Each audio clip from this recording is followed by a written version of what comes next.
Welcome all. In this lecture, we are going to study about reflection from conducting boundary.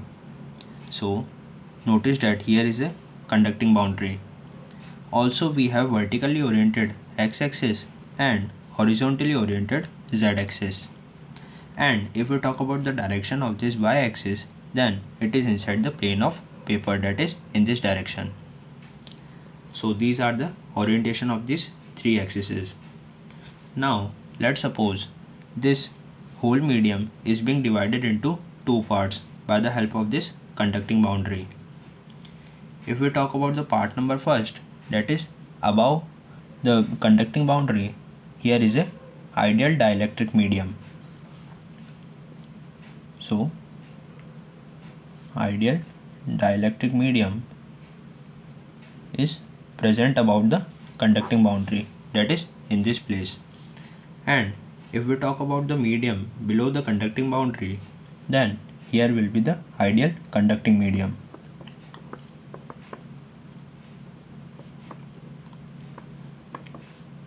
So we can say that ideal conducting medium is present below the boundary.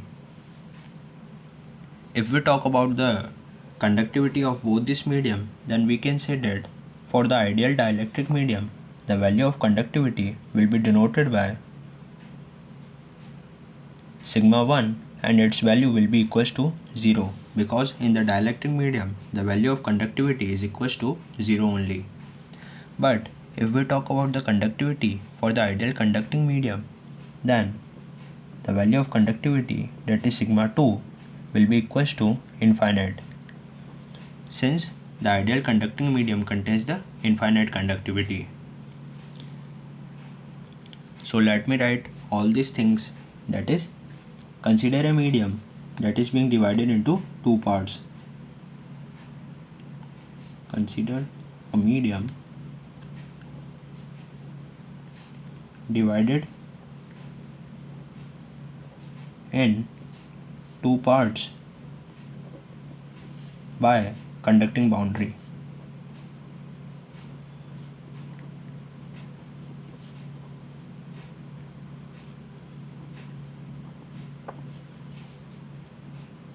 So above the conducting boundary there is a ideal dielectric medium. Ideal dielectric medium is present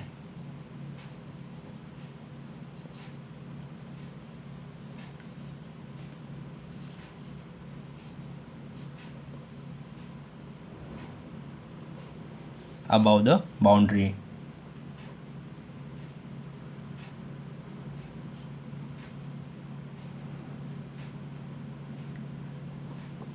And ideal conducting medium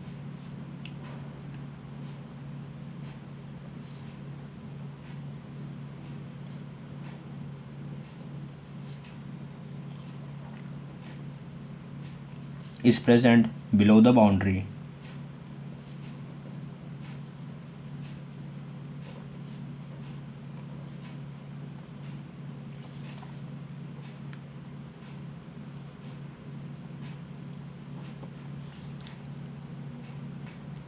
So this is all about the things that we discussed till now. Now let's suppose here is a electromagnetic wave that is being incident on this conducting boundary in this direction, and this electromagnetic wave makes an angle of theta with the x-axis, and this EM wave also get reflected making an angle of theta in this direction. Now this electromagnetic wave also have some electric field and the magnetic field. So here is the electric field component that is denoted by EI, and if we talk about the magnetic field component, then we can say that it will be in this direction. Why it is in this direction? Because the electric field and the magnetic field are being perpendicular to each other for the propagation of an electromagnetic wave.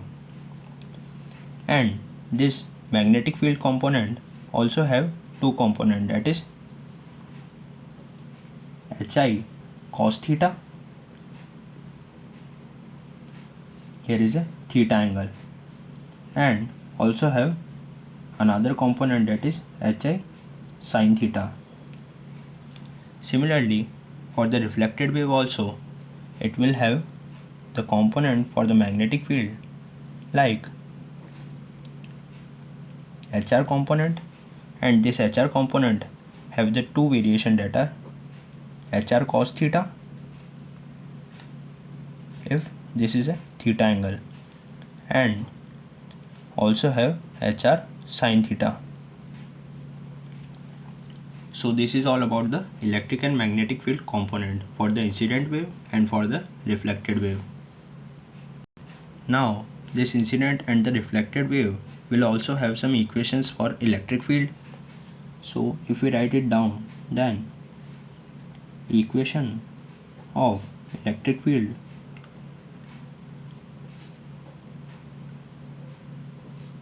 is given as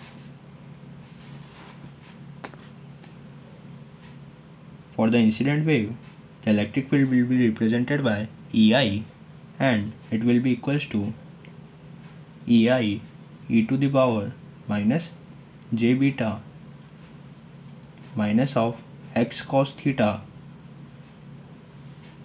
plus z sin theta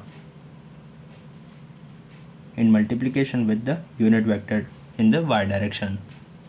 And let me give it as equation number 1. If we talk about the equation for the magnetic field for reflected wave, then it will be denoted by ER vector, and it's equals to ER e to the power minus j beta x cos theta plus z sin theta in multiplication with the unit vector, that is y cap. Let me give it as equation number 2. So these are the two electric field equation for the incident wave and for the reflected wave. And here is a one important fact, that the ratio of EI to the ratio of HI will be always equals to the ratio of ER to HR, and it will be equals to the intrinsic impedance, that is denoted by neta. And this is our equation number 3. We will use these three equations in the further derivation. So these are the three equations that we derived, and let's discuss about the equation for the magnetic field. So for the incident wave, the magnetic field equation will look like minus of HI sin theta x cap minus of HI cos theta z cap, and this whole will get multiplied with e to the power minus of j beta minus x cos theta plus z sin theta.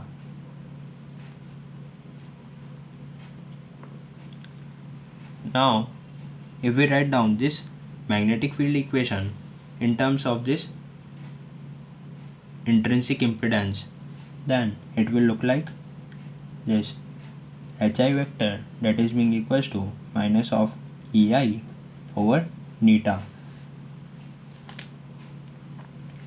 Why we write this EI over neta? Because we take this HI whole common from this bracket and minus as a common sign, and in place of HI we can write it as EI over neta, because EI over HI is equals to neta only. So we can write down as HI equals to EI over neta from equation number 3. That's why replacing the HI with EI over neta and taking the minus of HI common, we write sin theta x cap plus cos theta z cap, and this whole will get multiplied with this term, that is e to the power minus j beta minus x cos theta plus z sine theta. Now let's have a look at the magnetic field equation for the reflected wave. So similarly, the magnetic field equation will be represented by HR vector, and its value will be equals to minus of HR sine theta into x cap plus HR cos theta in multiplication with z cap, and it get multiplied with e to the power minus j beta x cos theta plus z sine theta.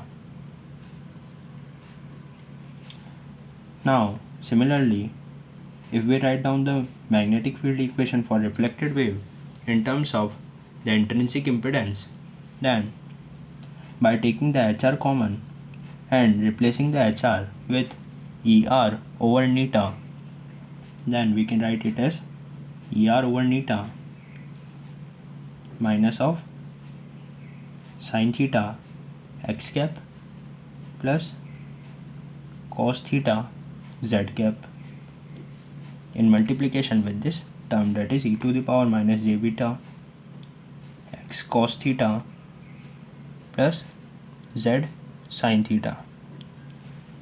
So this is all about the magnetic field equation. Let me give it as equation number 4 and this as equation number 5. Now we should apply some boundary condition. So on applying boundary conditions,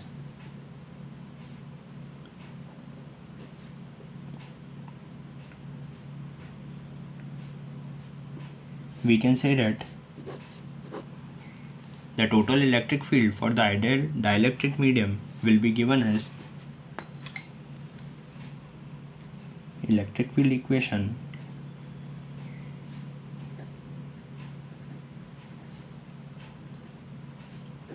for dielectric medium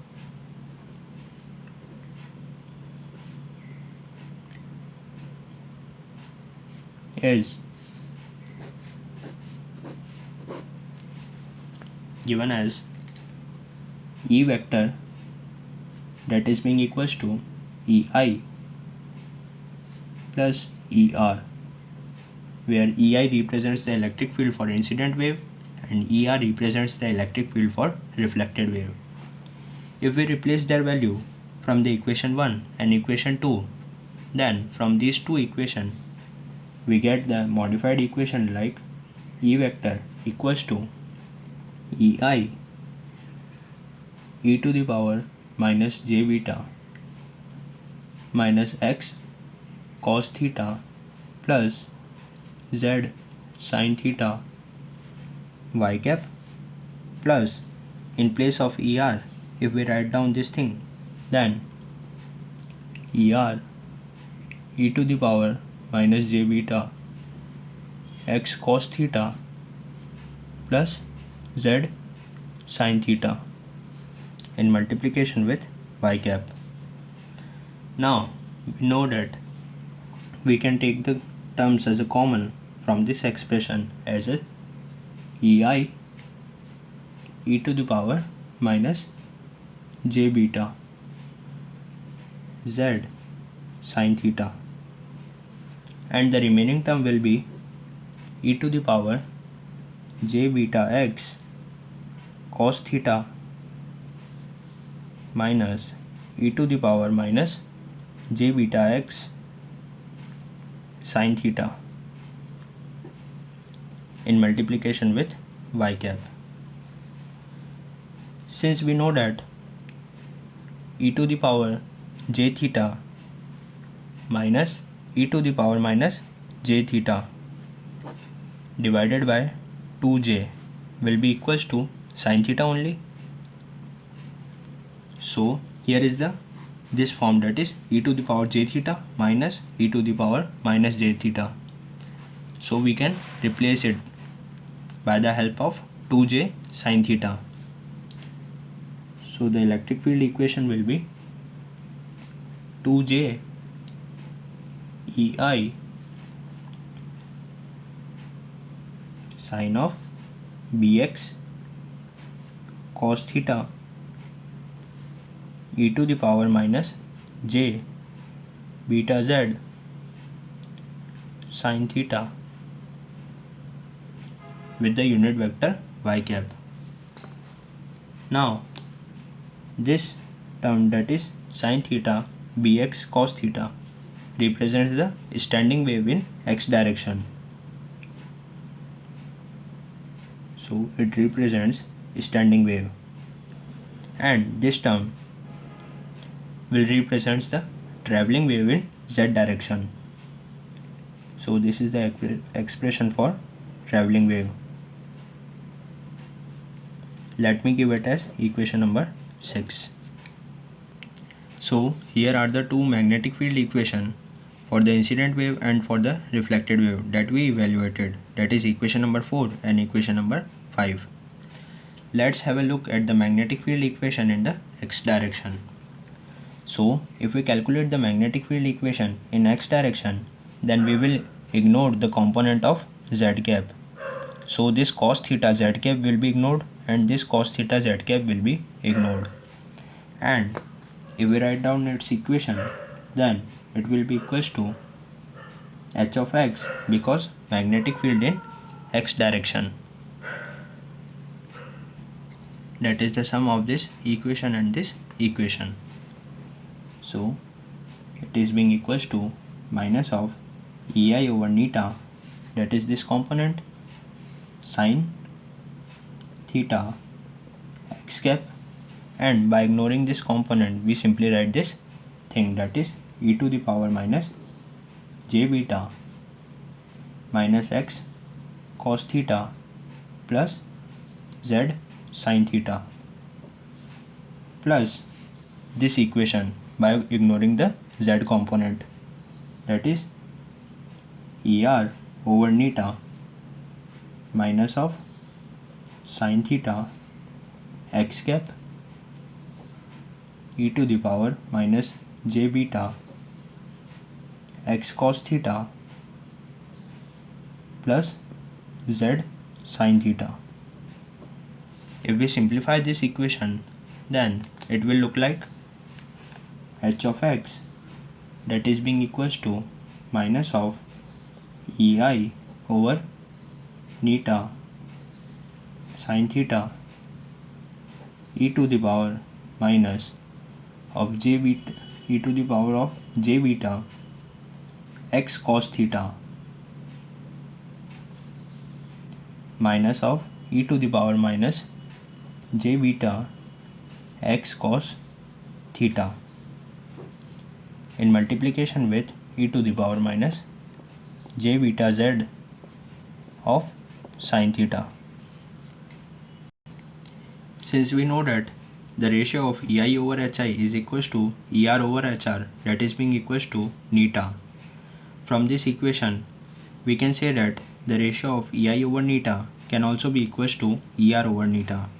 That's why in place of er over neta we simply take a common as ei over neta, and this h of x can also be written as minus of 2j ei over neta, because e to the power j theta minus e to the power minus j theta over 2j equals to sin theta only.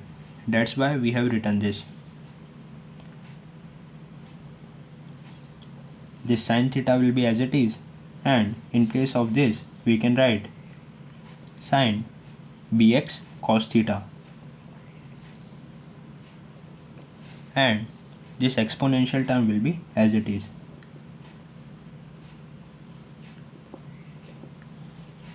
Now similarly, if we write the magnetic field equation in the z direction, so magnetic field equation